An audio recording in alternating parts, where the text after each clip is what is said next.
வணக்கம் ஃப்ரெண்ட்ஸ், இதுதான் எங்கள் வீட்டு லைஃப் ஸ்டைல். மார்கழி மாதம், அதனால எங்கள் அம்மா ஒரு கோலம் அழகாக போட்டு வச்சுருந்தாங்க.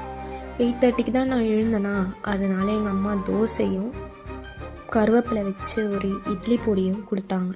சாப்பிட்டு நேற்று சாப்பாடு மீன் இருந்துச்சு, அதை மிக்சியில் அரைச்சி கொடுத்தாங்க. அதையும் குடிச்சிட்டு ஒரு தூக்கத்தை போட்டு இப்போ பாருங்கள், இவர் தான் எங்களோட சிங்கக்குட்டி. அவர் பேர் ரூபி. ஷோஃபா அதில் தான் தூங்குவார். மதியம் என்ன சாப்பாடுன்னு பார்க்கலாமா? சாப்பாடு, கீரை கடையல், உருளைக்கிழங்கு, அவரைக்காய், கத்திரிக்காய்லாம் போட்டு ஒரு பொரியல், வீட்லேயே செஞ்ச ஒரு நெய் ஊற்றி சாப்பிட்டு, ஜீரணத்துக்கு ரசமும் சாப்பிட்டு ஒரு தூக்கத்தை போட்டோம். இதுதான் எங்களோட ஸ்வீட் ஹோம்.